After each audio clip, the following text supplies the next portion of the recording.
কে? আমি বৌমা। বৌমা কেমন আছো? হ্যাঁ ভালো আছি। বৌমা, মোস্তফা কি বাসায় আছে? না, উনি বাসায় নেই, আর আমিও বাসায় একা। আমি এখন বের হব।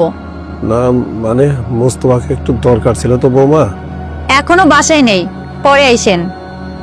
আচ্ছা ঠিক আছে বা। কি ব্যাপার, কে আসলো? কার সাথে কথা বলতেছিলা? আর একটা ভিক্ষুক আসছিল, টাকা দিয়ে দিচ্ছি, চলে গেছে। ও আচ্ছা, ঠিক আছে।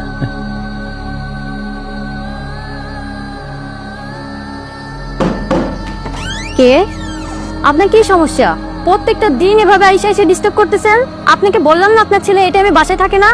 আমি একা একটা মেয়ে বাসায় থাকি। আমি তোমার শ্বশুর, তোমার বাপের মতো। তুমি এভাবে চিন্তা করছো কেন? যাই হোক, আপনার ছেলে যখন বাসায় আসবে ঠিক তখন আসবেন। যান এখন। এই ভাই দাঁড়ান তো, দাঁড়ান তো। তো বাবার মতন লাগছে, দেখো বাবা এখানে কি করছে, চলো তো দেখি। বাবা,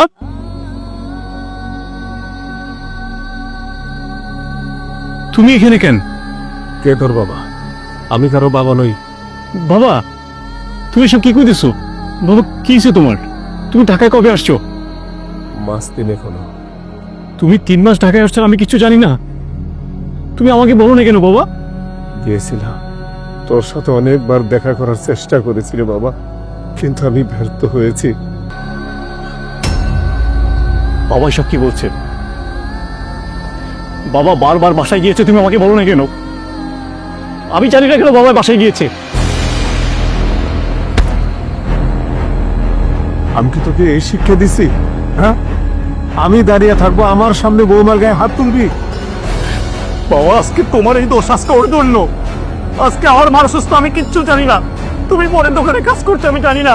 এটা কেমন একমাত্র কারো কোনো দোষ নেই রে বাবা, সব বাবার দৃষ্টের লেখন ছিল রে বাবা।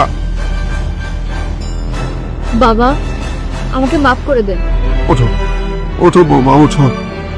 তোমাদের তোমাদের কারো কোনো দোষ নেই বাবা। বৌমাকে আর কিছুই বলিস না বাবা, কিছুই বলিস না বাবা। একটা কথা মনে রেখো, তোমাদের একদিন আমাদের মতো বয়স হবে, তোমরাও একদিন বাবা মা হবে। সেদিন এই বৃদ্ধ বাবা মায়ের কষ্টটা তোমরা বুঝবে বৌমা। বাবা, তুমি আমার সাথে এখন বাসায় চলো। ভাই, আমার বাবাকে আপনি আশ্রয় দিয়েছেন, আমি আপনার কাছে কৃতজ্ঞ থাকবো ভাই। আমি আমার বাবাকে নিয়ে যাচ্ছি। চাচা যান, সমস্যা নাই, যেহেতু আপনার ছেলে আপনার পাইছে, বউ পাইছে, নিয়ে যান। ঠিক আছে, ঠিক আছে ভাই, আসসালামু আলাইকুম। আচ্ছা, ওয়ালাইকুম আসসালাম। ওয়ালাইকুম